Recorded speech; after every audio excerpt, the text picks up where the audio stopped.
welcome you to the Wheat Ridge Sustainable Neighborhoods virtual open house event. And I want to thank everyone for taking time out of their evening to join us tonight to learn more about the Sustainable Neighborhoods program here in Wheat Ridge. In 2020, Wheat Ridge joined Lakewood, Denver, and Fort Collins as the 4th city on the Front Range to become a part of the Sustainable Neighborhoods Network. This open house event is designed to give you a better understanding of the program as a whole and how you can become a part of it. The Sustainable Neighborhoods program is a fun and easy way to build relationships with your neighbors and work together to develop projects, events, and workshops in your neighborhood that advance sustainability and address issues that are specific to your neighborhood. If you and your neighbors are accepted into the program, you'll join our 2 current neighborhoods, Sustainable Applewood Villages and Sustainable Paramount Heights, as the next Wheat Ridge Sustainable Neighborhoods. So we have a variety of speakers tonight to give you different insights about the Sustainable Neighborhoods program.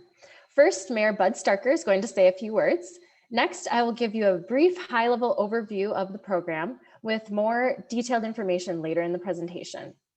Next, Alyssa Vogan, Sustainable Neighborhood Program Coordinator in Lakewood, will share some of the fantastic projects that have been accomplished by our neighbors in Lakewood. She'll also give us some background information about how the program got started and its impact. After this presentation, I'll guide you through a more detailed description about the program here in Wheat Ridge. And after that, Heather Cardone, Ryan Schwerman, and Chelsea Villalba, Wheat Ridge residents from the Applewood Villages Sustainable Neighborhood, will share insights about what it's like to be a resident in the program.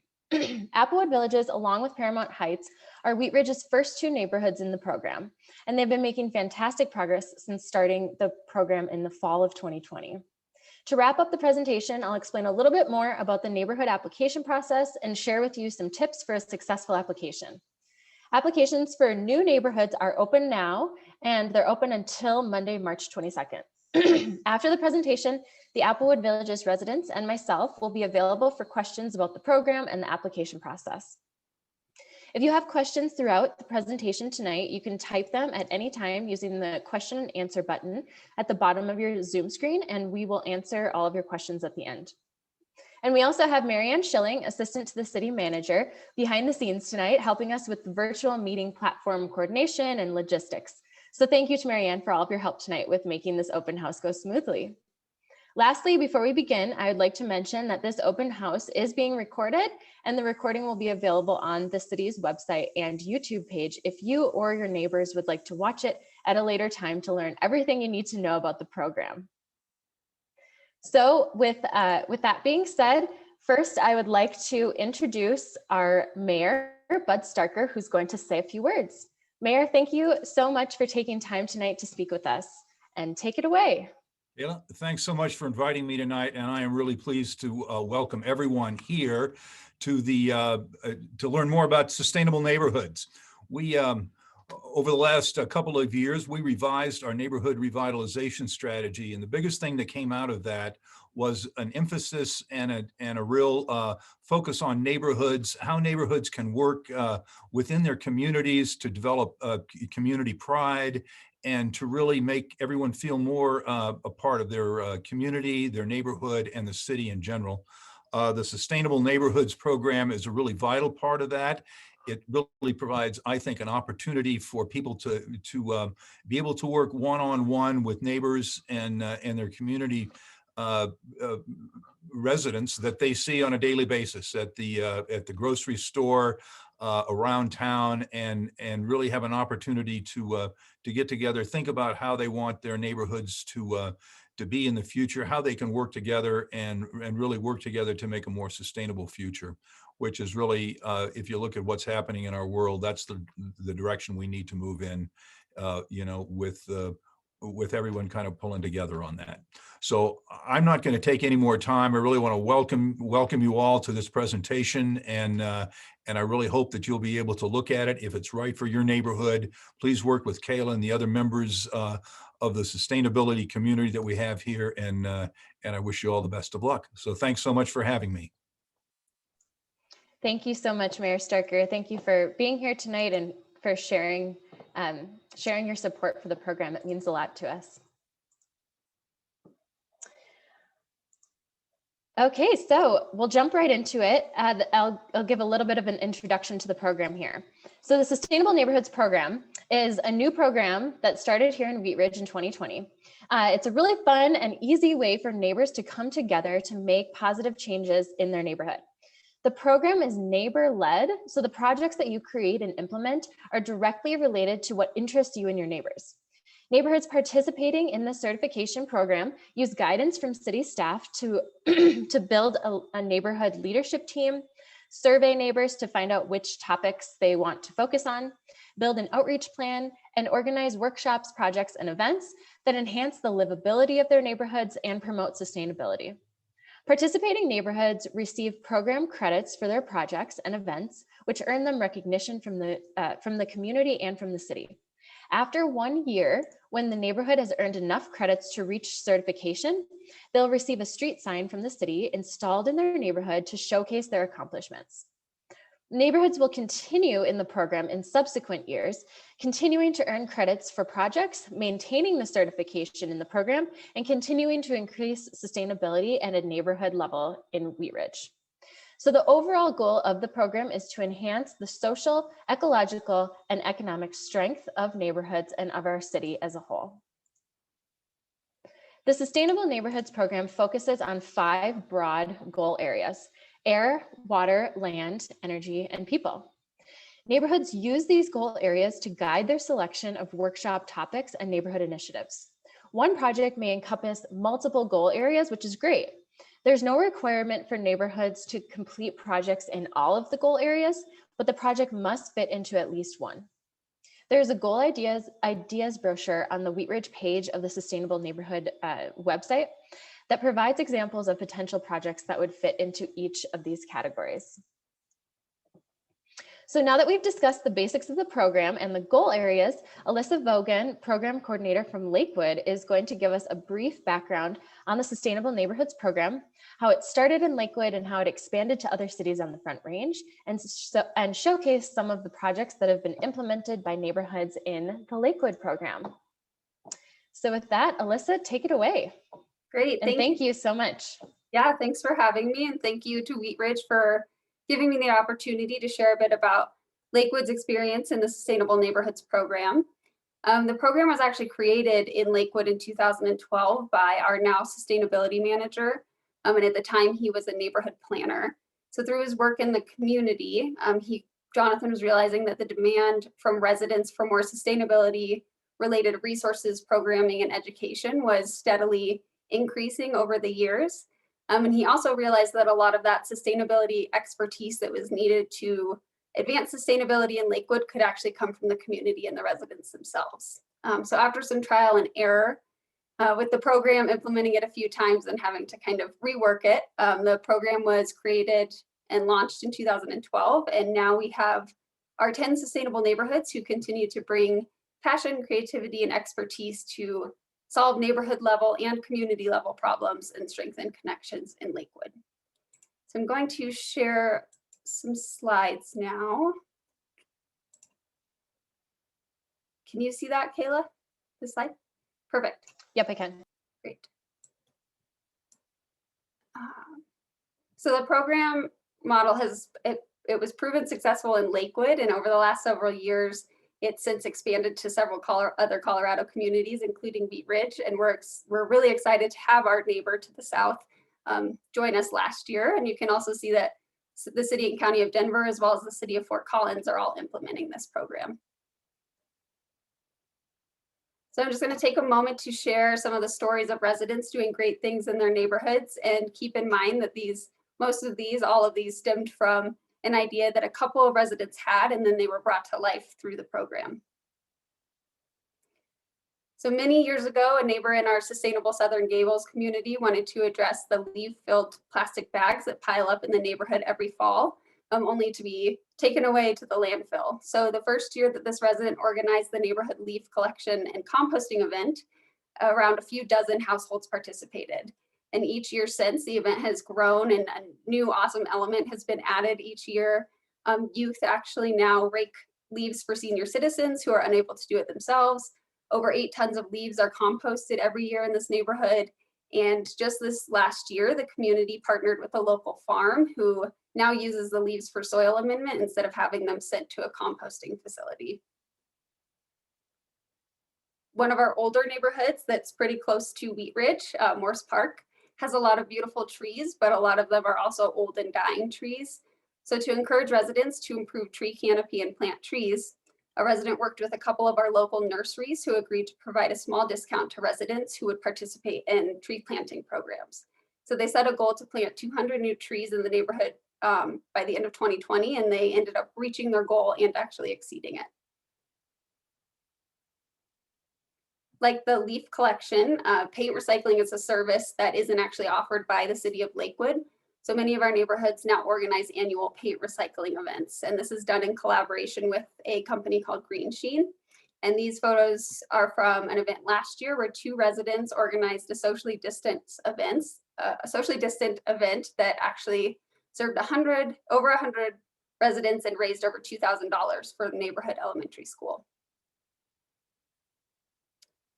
2 ambitious and driven residents from our Green Mountain community set a goal to improve recycling and reduce single-use plastics in 8 schools in their community.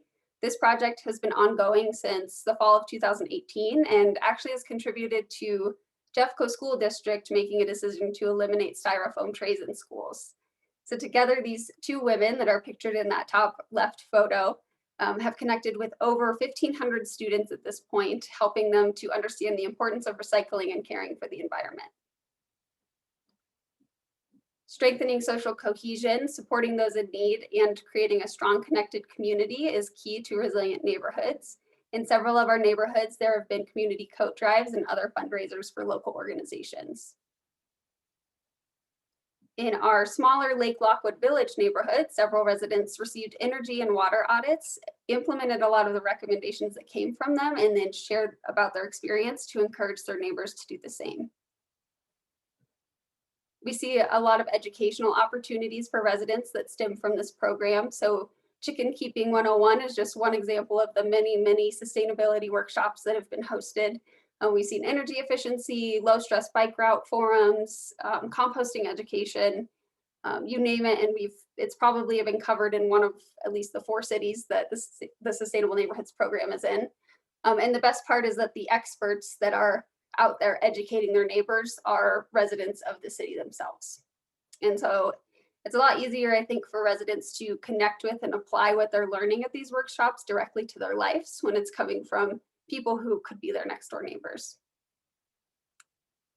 And then in addition to the educational workshops, we see a lot of big projects that are happening in our neighborhoods. There's been a community garden project in most of the sustainable neighborhoods in Lakewood. Iber was the first where they turned this underused piece of grass into a beautiful community and school garden. And the city, while the city didn't provide the funding to actually build the garden, we helped with things like grant research and writing, and helped with all of the outreach efforts and the community organizing. We have a lot of neighbors that are interested in just meeting one another and getting together more regularly. What Mayor Starker had talked about, just building community and getting to know your neighbors. So some of these clubs and neighborhoods have a sustainability focus, and others are just focused on more like an active and healthy lifestyle through walking and biking and running clubs.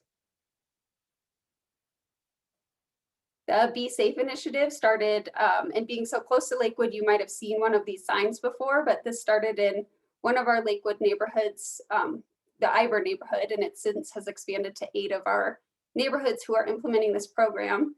So this was started by a group of residents who wanted to educate their neighbors about harmful impacts of systemic pesticides. And participating households get a yard sign as a way for the residents to take pride in their yards and the work that they're doing to protect pollinators.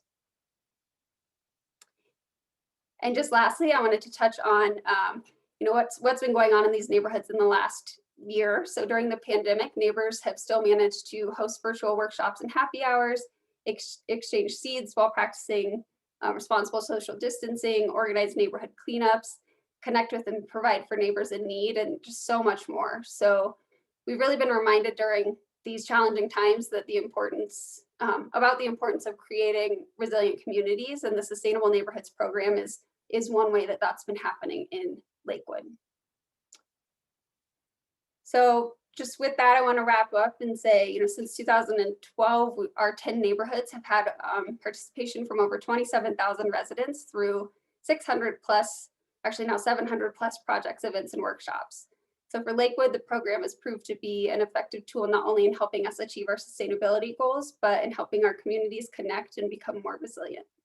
So I'm excited to be here and share about all this with you tonight. And I hope it's offered some insight into what could happen in your neighborhood and what you can accomplish. So thanks again, Kayla. And with that, I'll hand it back to you. Thank you so much. Yeah. Thank you, Alyssa, for joining tonight and taking the time to share with us about the Lakewood journey through the program. I know it started in Lakewood and you have a rich history with sustainable neighborhoods. So we appreciate you attending our open house tonight. Of course, thank you for inviting me.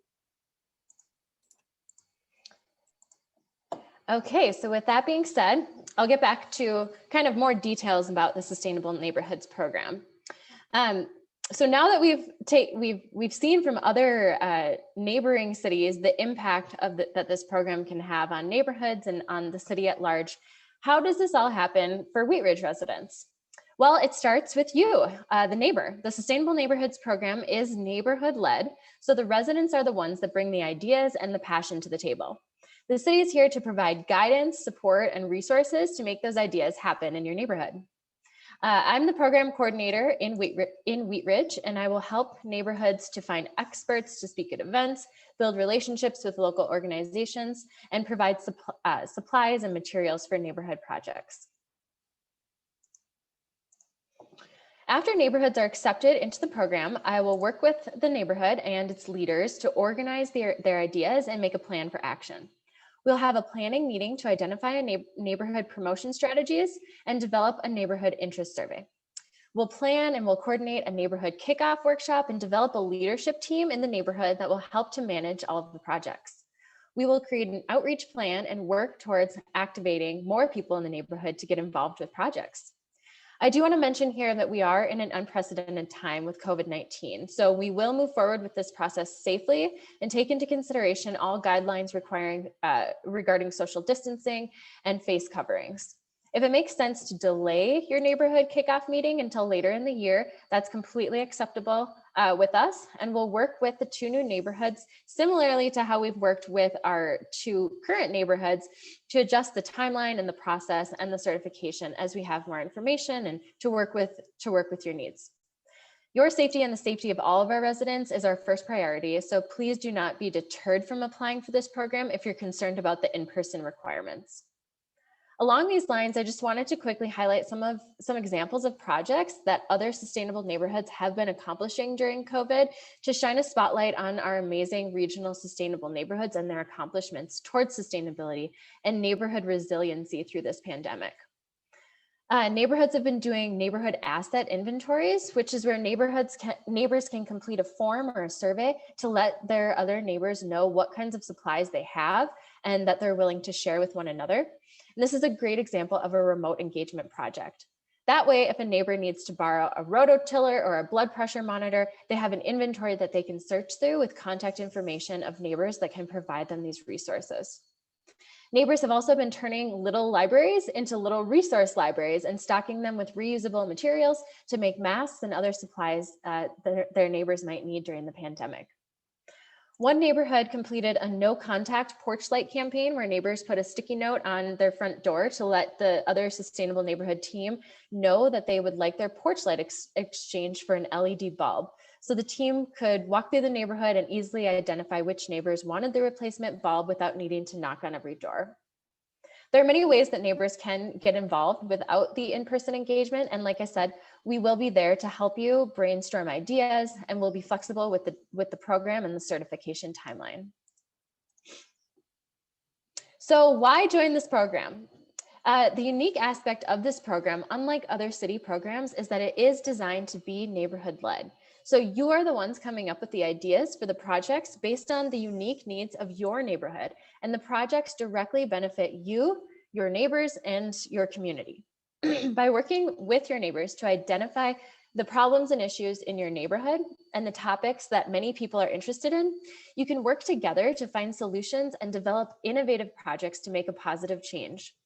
This program is also designed to be an avenue for neighbors to build relationships with one another and the local community. As neighbors get to know one another, they're able to learn from each other and make their neighborhood more resilient. This program also provides leadership opportunities for those who are wanting and willing to take on these roles in the program. The program as a whole is neighbor-driven and community benefiting.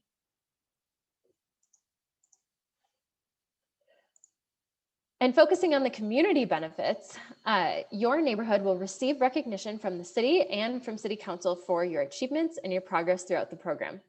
Neighborhood leaders will have experience working on city programs, and this experience can lead to becoming a part of a Wheat Ridge committee or commission if you're interested. Neighborhoods in Wheat Ridge will have more pride and find more value in their individual neighborhoods, which will increase the resiliency of the neighborhood and the community as a whole. And as we all know, the goal of these projects is also to increase sustainability in our city. The reason why this program has been wildly successful in other cities like Lakewood, Denver, and Fort Collins is because it focuses on your neighborhood using your ideas, impacting your home and your life. As staff, we are here to support you and help you in any way that we can. So there are 2 levels of certification in this program. The neighborhood must earn a minimum of 60 credits in a year to be certified as a participating neighborhood. And to receive the personalized street sign installed in your neighborhood, you must reach the outstanding neighborhood certification level with 100 credits per year. The credits are earned through attendance at neighborhood events and workshops, and also for developing neighborhood communication strategies, forming sustainability clubs, and implementing your projects. The activities eligible for certification are listed here. So neighborhood workshops are educational events that provide information and resources to help residents turn awareness into action. An example of this could be organizing a low water plant workshop to encourage neighbors to remove their turf and replace it with xeric or low water plants. Special events are neighborhood-wide activities that enhance sustainability through resident action, such as a neighborhood cleanup. Neighborhood outreach is a way to engage more neighbors about projects and encourage participation. And neighborhoods can receive credits for developing a neighborhood outreach strategy and for utilizing these outreach channels. Neighborhood clubs are groups of residents who share similar sustainability interests and participate in sustainability-related activities on an ongoing basis. An example of this could be a neighborhood walking club, similarly to what the example that Alyssa showed us. And lastly, implementation occurs when a neighborhood takes direct action to make a change that advances sustainability. So an example of this would be building a community garden or developing neighborhood waste diversion targets. So now that we've explored the program a little bit more in detail, learned about the certification process, and heard about the benefits of becoming part of the program, now we're going to hear from a few of our Applewood Village's sustainable neighborhood leaders. We have with us here tonight, Heather Cardone, Ryan Schwerman, and Chelsea Villalba. Applewood Villages is one of our first 2 sustainable neighborhoods in Wheat Ridge, along with Paramount Heights. AVSN is comprised of 468 residences in the southwest part of Wheat Ridge. AVSN has completed some fantastic projects since joining the program in September 2020, and this great leadership team is here tonight to share with us, to share with everyone here on the call, their journey so far, how they got started, how they expanded their network, and why the program has been successful in their neighborhood. So with that, Heather, take it away.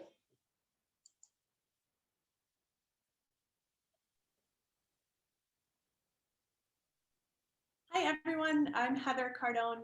Thank you, Kayla and team, for having me. So just a little bit about me. My family and I moved to Wheat Ridge just less than 2 years ago from Denver.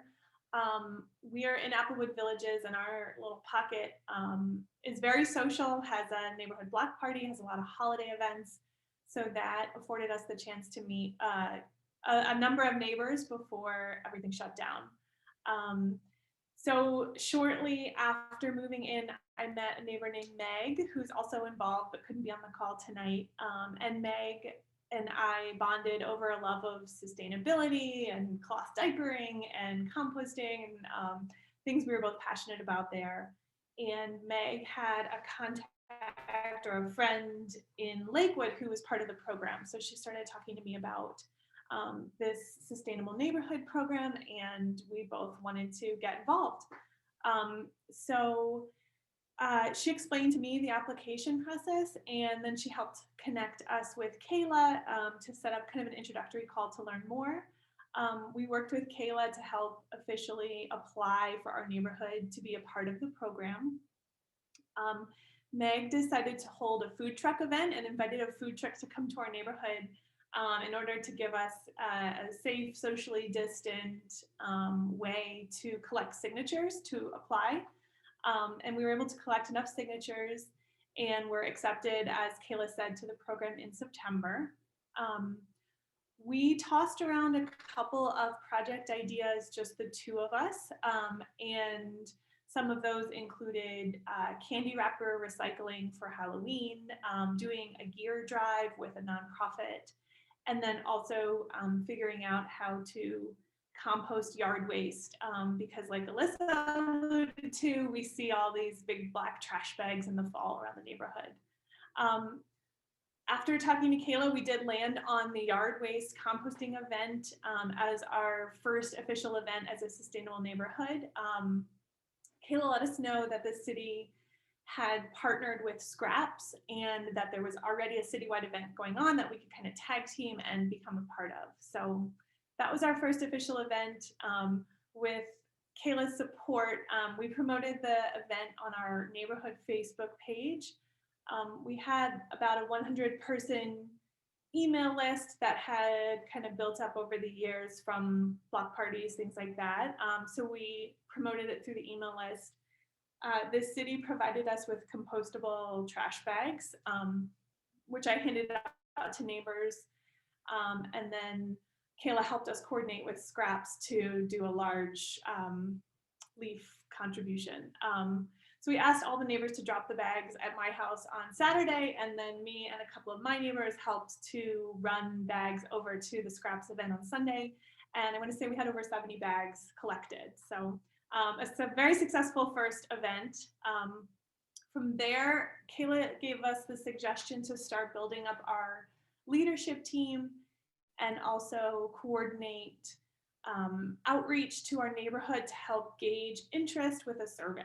So we got together and started brainstorming ideas for other projects, and we built a very simple survey and sent it out to our email list, listed the project ideas that we had come up with, and then also used that survey to recruit volunteers, gauge interest level, and see if people were interested in getting involved, what they would be able to contribute, what their area like of professional expertise was. So we had about 30 people respond, and the support right off the bat was overwhelming. The number of neighbors that wanted to get involved, that loved the idea, and that wanted to volunteer. So as far as next steps, there was unanimous interest in a single trash hauler. So one trash and recycling pickup company for the neighborhood. And we weren't expecting that so many people were interested in that as well. So that's really become our focus for our next project, is researching them, coming up with a rating system, interviewing our neighbors about what they prioritize in a trash hauler and recycling system. We also helped build out a leadership team. So you'll hear from Chelsea and Ryan. That's when they came aboard. And we also got bi-weekly meetings set up, and then a full list of other events and priorities that our neighbors were interested in. And that has helped us set up a calendar of events pretty much through the rest of the year. We're going to have a paint recycling event with Green Sheen. We're going to continue with a recurring food truck event, and we'll do an e-waste recycling event. We have a compost workshop coming up. Again, we were just blown away by the excitement from our neighbors, the enthusiasm, and the number of people that wanted to get involved. So Kayla helped us define our neighborhood boundary and refine how we were going to be communicating. And I'm going to pass it over to Chelsea, who can kind of talk more on what our outreach program is and how we've organized as a group.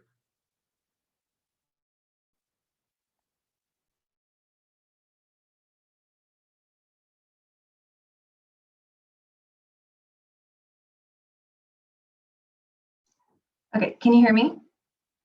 All right, great.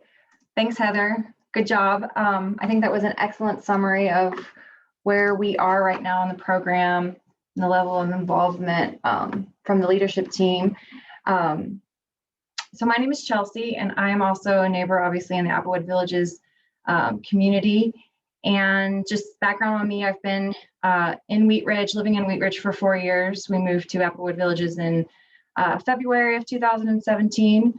And also very passionate about sustainability. We had a child last year, and you know, I want to leave this place better than it has been for us so far. And you know, I think one of the things that I just kind of want to touch on that Heather mentioned in her summary is communication and outreach. And I can't emphasize enough the importance of effective outreach. It is sort of like the make or break of the program, right? Getting your message out there. So I'm just going to give some examples of ways in which we've expanded our reach, and I'll try to do that in a stepwise manner, although the order in which these things occurred, it doesn't necessarily have to be as presented.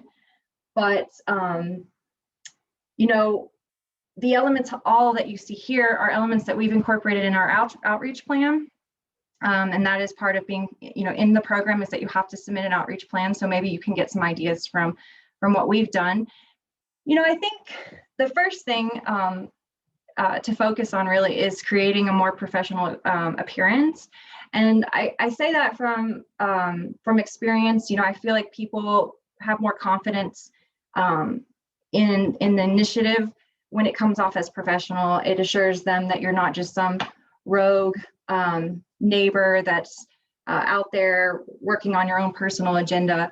So, you know, there's some simple ways you can do that. We created an email account, and we have a signature at the bottom of our email. You know, has our logo, has some links to our Facebook page and our web page, which is a city supported page. Business cards. The city graciously offered to print us business cards at no cost to us.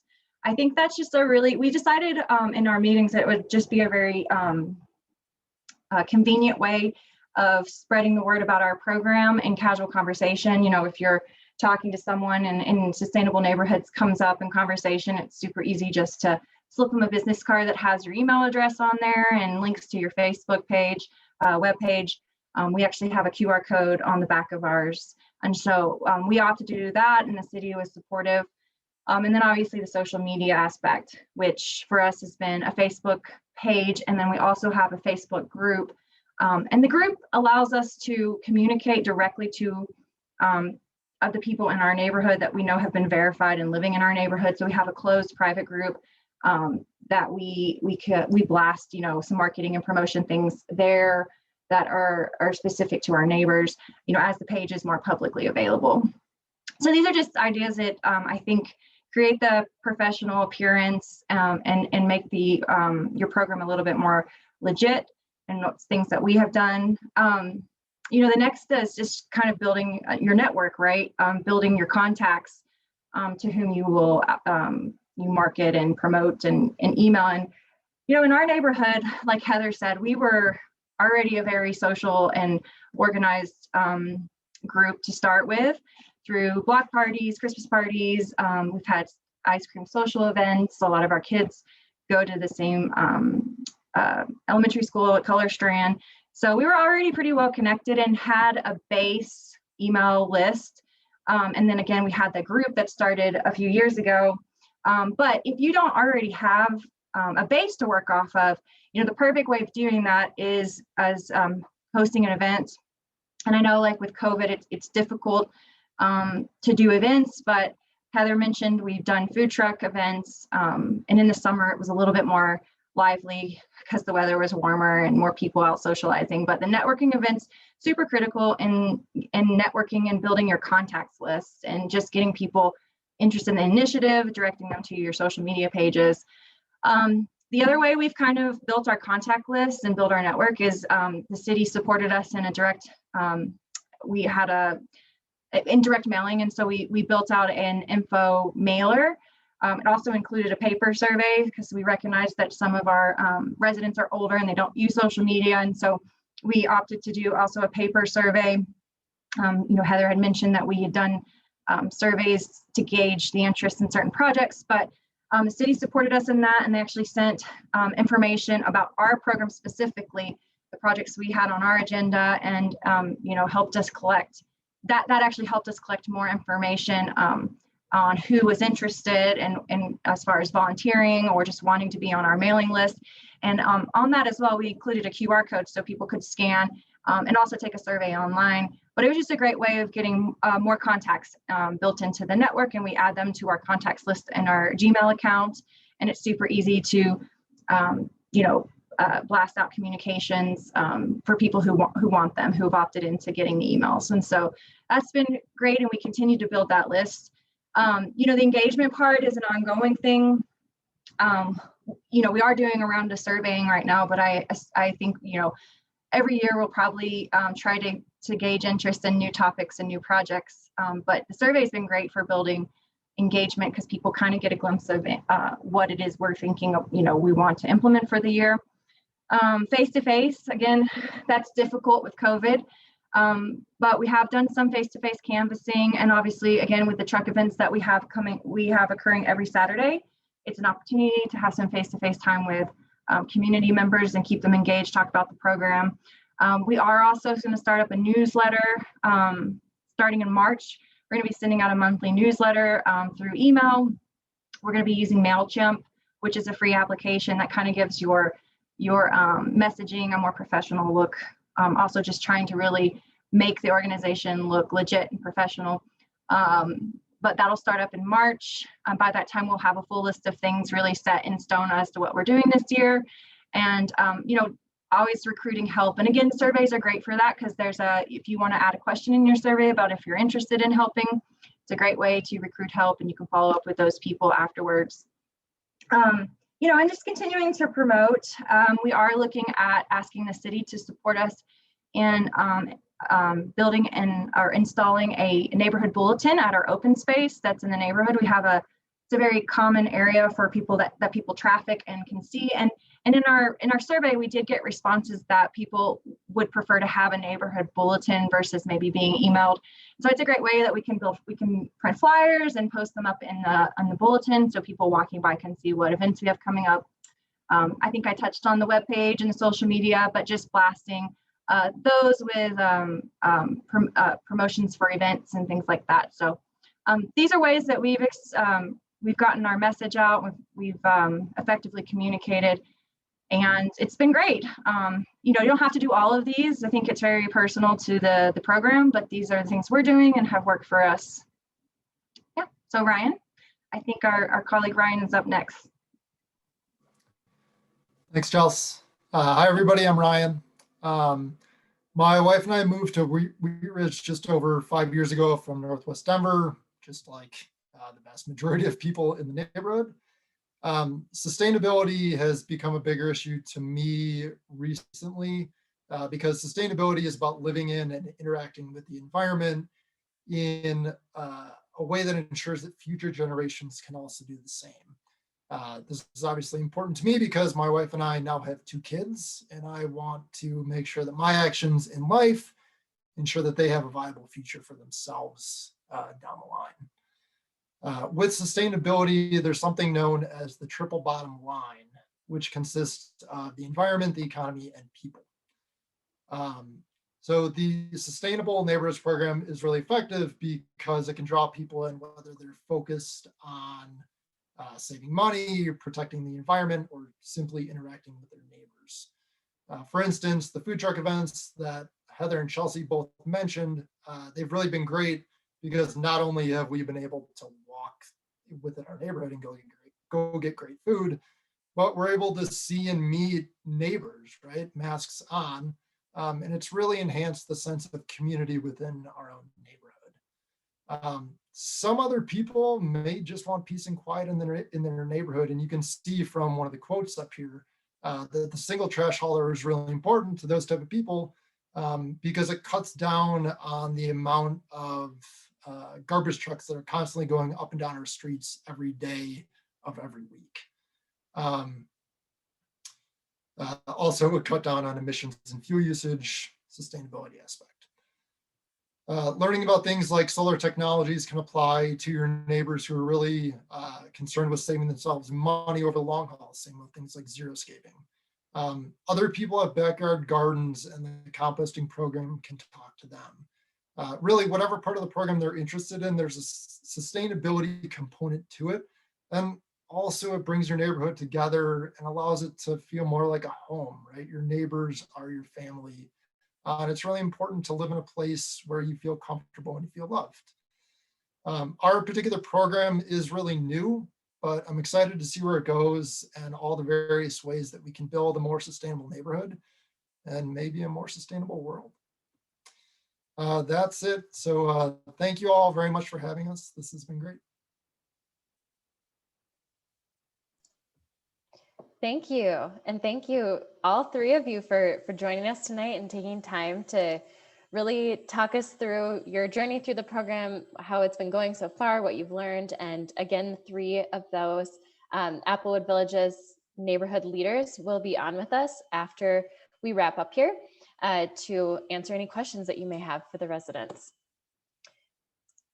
So, as we wrap up tonight, we are going to end talking about how to apply to become a sustainable neighborhood. So all of the information that you will need to learn about how to apply to become a part of this program can be found on the Wheat Ridge page of the Sustainable Neighborhood website. The application itself is linked from that page back to the city website form center, so you'll complete the application on the city website. There's also an application guide on our website that explains the application questions in more detail and walks you through, kind of what we're looking for. And there's also a frequently asked questions document on our website as well about specifically questions about the application. So regarding the application, there are three parts: neighborhood information, project ideas, and neighborhood support. So although many neighborhoods have a team of people that work on the application together, we do ask that you just include one person's contact information when you submit the application. The neighborhood information section asks neighbors to define the approximate boundaries of the neighborhood. And for this program, neighborhoods are self-defining. So it's up to you, the neighbors, to determine the boundaries of your neighborhood. We would like you to take into consideration schools, parks, and businesses in the area, and that will help you to determine your neighborhood boundary. All of those may play a part in the Sustainable Neighborhood Program. You might want to, host events at a park or a school, or engage with the business community and help to, they might act as a way to get the word out about some of your events, or maybe you'd partner with a business for one of your workshops. This section also asks about the predominant housing type in your neighborhood, and it asks you to describe distinguishing features of your neighborhood. So this is what makes your neighborhood unique. So we're really looking for you to tell us, think through your neighborhood features and think through the types of projects that you may want to develop for your specific neighborhood needs. The second part of the application is the project ideas. And the project ideas should relate to your neighborhood needs and to the topic areas of the program. These ideas should describe how and why certain projects will have the potential to positively impact your neighborhood. So don't worry too much about telling us how exactly the project will get done. We'll work on that later, but focus on why the project is important to your neighborhood. And the last part of the application is neighborhood support. A successful neighborhood has residents that work together to plan and implement the initiatives. I think Applewood Villages is a great example of that. They, started out with a smaller team, and as they, created more awareness for the program, they got a lot more volunteers involved with the leadership team. And they've been able to really tackle a lot of large projects since they've, gotten more people involved and been able to really all work on different pieces of it. A strong application includes signatures of support for residents that live in all areas of your self-defined neighborhood. We encourage you to gather as many signatures as possible, with at least 20 if possible. You can also gather signatures from a neighborhood association if you have one, local businesses, and schools in your area. Since we are in the midst of COVID-19, it may not be practical to go door to door for signatures of support. So I've created a document that's on our website with ideas for low to no contact ways to get support from your neighbors. Chalk art is a really popular way that neighbors have been sharing information during the pandemic. So you can engage kids and adults in your neighborhood in a chalk art project to get the word out about the Sustainable Neighborhoods program and how your neighbors can show their support. You could also host a pop-up stand on a popular corner in your neighborhood to let people know about the program. You can advertise a pop-up stand location and time you'll be there on social media and next door. And neighbors can visit the stand to ask questions about the program and to sign the signature form. Another example of this, kind of like Applewood Villages spoke to, was, having a socially distanced outdoor event. If you have something like that going on in your neighborhood, similarly to the food truck event that they had, that may be a way to gather these signatures of support. Creating a Google form or an email address that neighbors can send their support to is another way that neighbors can show their support for becoming a sustainable neighborhood without any physical contact. And we are being very flexible with the way that we are measuring the signatures for this round. So if you have some people that attended an event and signed the signature form, and some people that reached out via email, that's perfectly fine. Another great way to get support from neighbors without going door to door is by putting one of those plastic real estate boxes in a central location in your neighborhood with signature form sheets in it. So this is a way where people can visit that location, and the box can be advertised on social media and Nextdoor, and they can fill out the form and then submit it without any contact with other neighbors.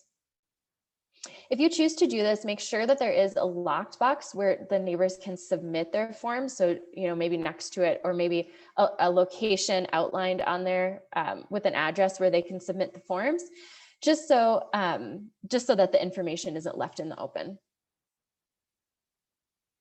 And if you don't have a locked box, you can just use this setup to advertise the different ways that neighbors can show their support for the program. So maybe just, having a half pager that says, you can email us, you can, fill out this Google form, just to get the word out about the application and to advertise the different ways that people can start to engage with your neighborhood application.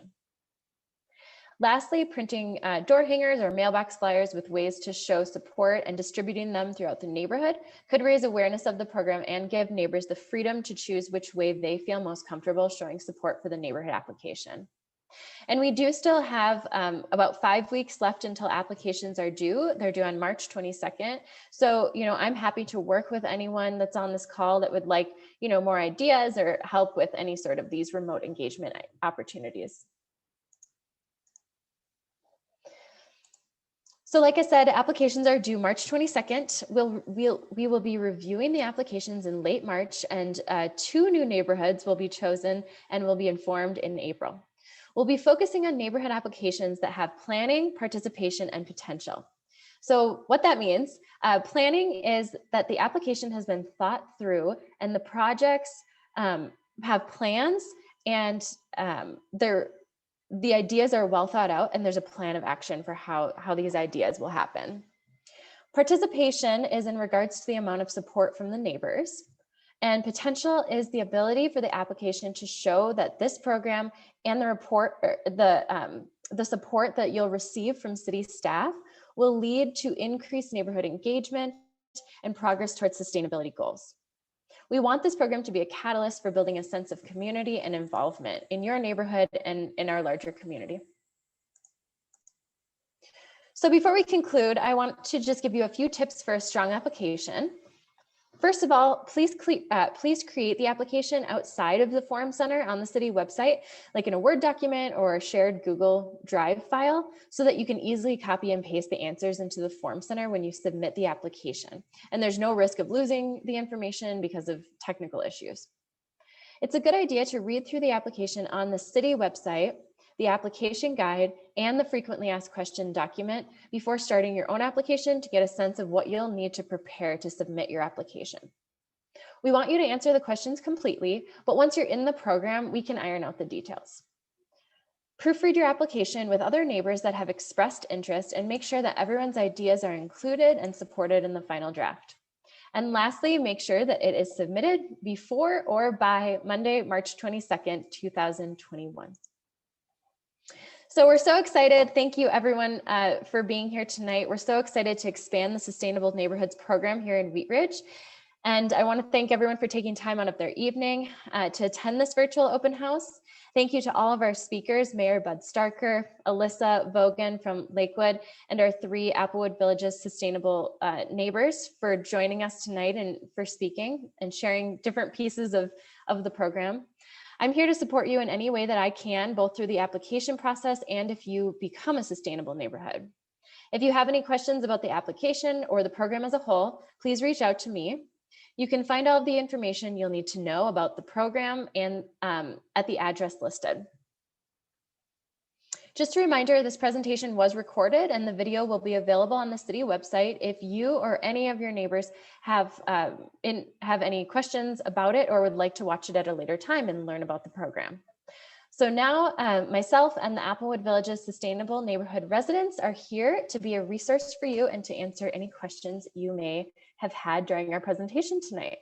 So Marianne is going to be facilitating the question and answer piece. She's been collecting all of your questions throughout the presentation and she'll be going through those one by one. Great.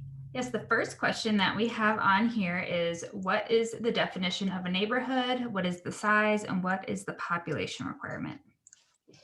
Yeah, that's a great question. So the great thing about this program is that neighborhoods are self-defining. So they're not based on, council districts or the neighborhood revitalization strategy or anything else. It's where we want the boundaries to be defined by the sense of community in the neighborhood. So where people identify with your specific neighborhood. We have neighborhoods of all shapes and sizes. And so Applewood Villages is 468 residences, Paramount Heights is 275. So there's, a variance between those two, but smaller and larger, both geographically and population wise is totally fine in this program. And I can work with you if you're interested in the program to help you define the boundaries. Great. So the next question we have is, there are some current Wheat Ridge supported programs such as ADATs and dumpster days. Can the city neighborhood rely on these programs for support or build upon them? Yeah, that's a great question. I think absolutely. We have so many great resources in Wheat Ridge, from local works to our business community to the other boards and commissions, and there are a lot of great events. I think an example of this is what Heather talked about. So when they got started with the program, they were still trying to get their feet under them. And it just so happened that we had this event that the city was partnering with Scraps on this leaf collection event. And so I think it worked out really well to be able for Heather and the leadership team and I to work together and partner on this leaf event that was already happening. And then it was kind of their way to easily get involved with the program and then be like, oh, we already did a project and now we have credits on our page. And so we are more than happy to team up with other organizations and for our neighbors to team up with other great happenings in Wheat Ridge.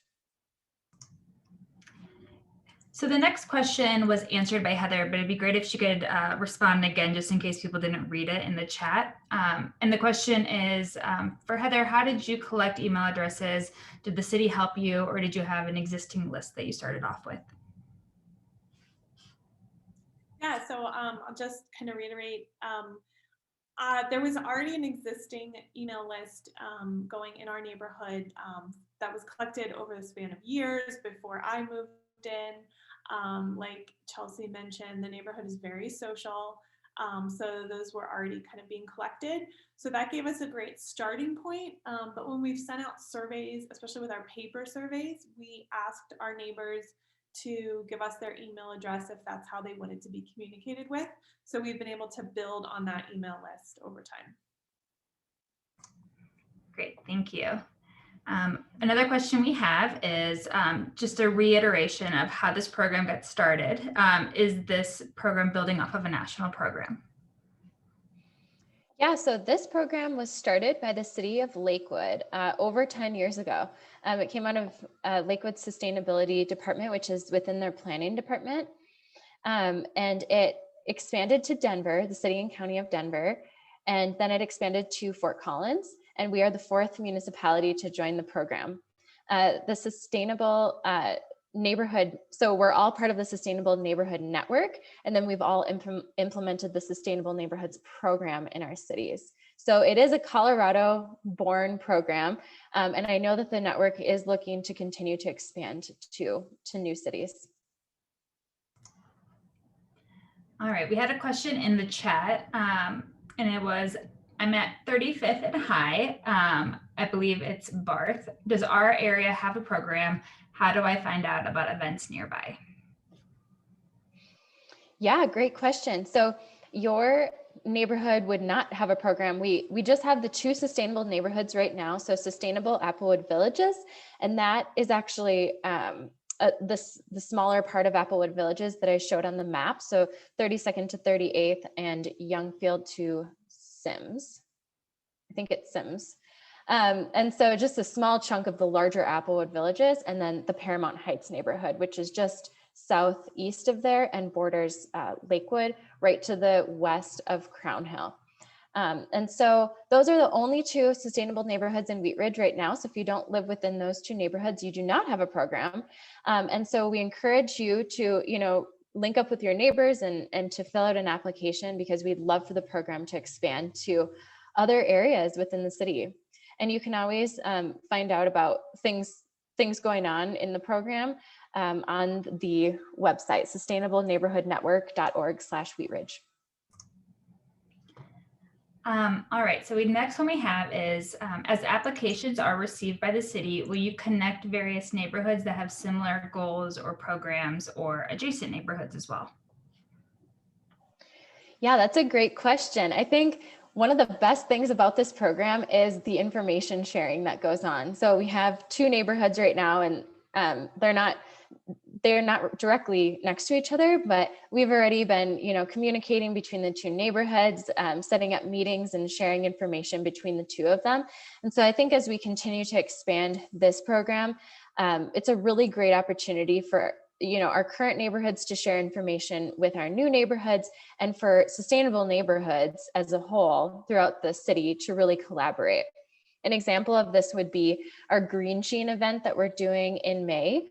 And we will have our new neighborhoods on board for this as well, but we are collaborating actually with Lakewood Sustainable Neighborhood Program to host a multi-city paint recycling event. So there'll be 2 drop-off locations in Lakewood and 1 drop-off location at Prospect Park in Wheat Ridge. And so both of our sustainable neighborhoods residents are helping with that.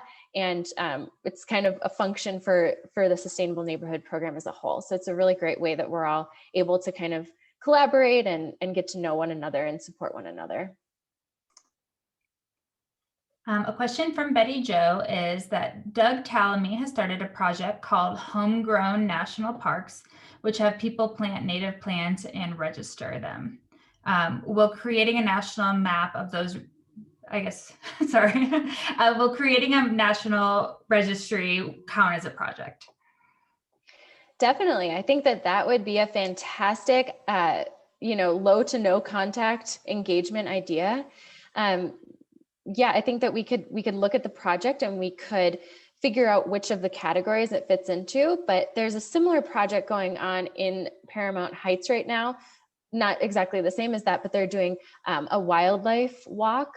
So instead of getting together and having all of them, get together as a group, they're all doing walks in their neighborhood independently, and then they're seeing what wildlife they spot on the walk, and then they're kind of coming back together to map out the different wildlife that they see in their neighborhood over time.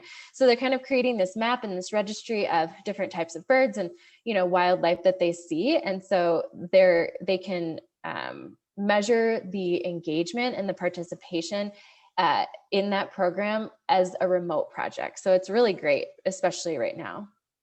So yeah, I think that's a great idea. All right, we have a question from John, and this is for the Applewood Village's leaders. How much time do you spend on developing sustainable neighborhood projects? How much time do you spend each month administering and sustaining your project? I can take that one.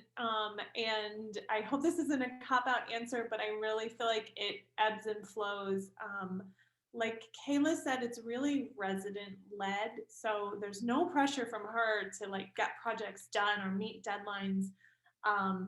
We're all passionate about this. And so it's kind of a fun passion project that we like putting time into, but we obviously all have, you know, family and professional lives, and we're living in a pandemic. And I think all of us understand if there's a week or several weeks that go by and we just don't have a spare minute to put towards this, and then another week comes and we've got time to put into projects. So I would say it really changes, and the group is really understanding, and Kayla's been really understanding with what we have going on.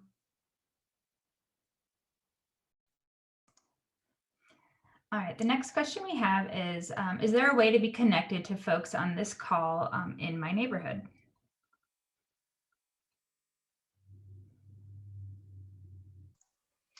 To other participants that are on this call? I think that's the question, is how can I connect and see if there's other interested members on this call who happen to be in my neighborhood? Marianne, I'm not sure if we were able to collect email addresses for registration, but if anyone is wanting to provide their email address, I can send out an email to just kind of connect those that want to participate with others on the call a little bit more before the application deadline on March 22nd. So do you know if we have a list of addresses, or is that something that people could put into the chat right now if they want to join in? They could put it into the chat if they want to join in. We don't have it on here, but I can I'll put in your email address, Kayla, sustainability Sure. And you can connect them if you want. It may also be worth connecting on if they have neighborhood Facebook pages, and maybe connecting up via social media to see who might already be interested as well.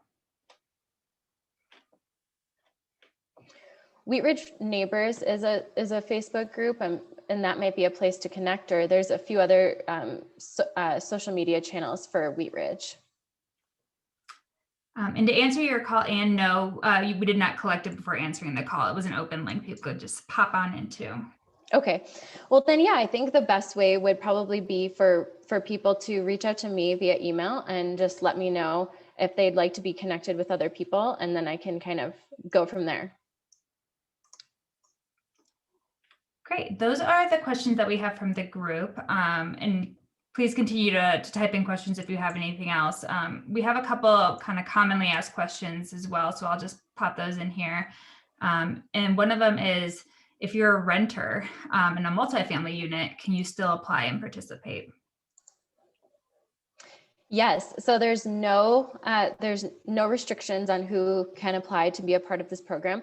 We actually have a sustainable neighborhood in Lakewood that the entire neighborhood is a multifamily complex. And so if you want to apply to be a part of the program and you live in a multifamily complex or an apartment building, you're more than welcome to, get with your neighbors and apply to be a part of the program.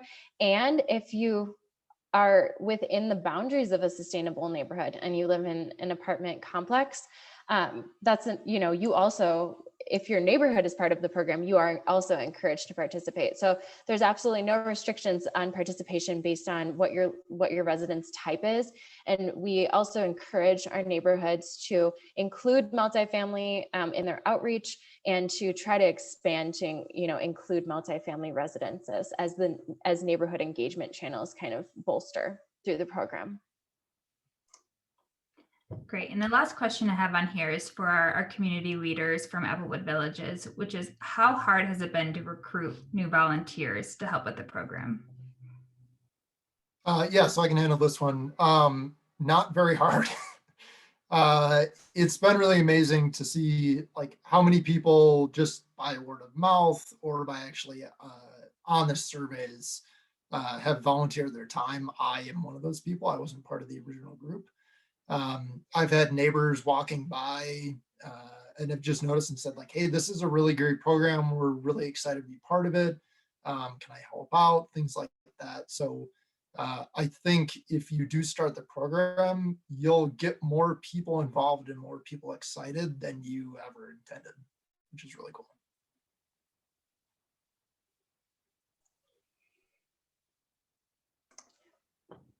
Was that all the questions?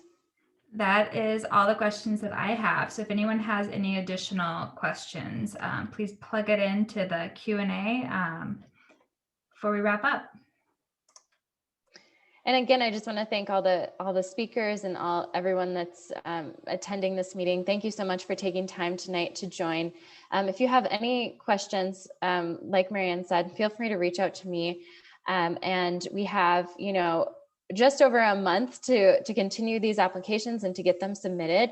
I'm available as a resource to help you if you have questions about any piece of the application, or you just want more information about the program and how it works in Wheat Ridge.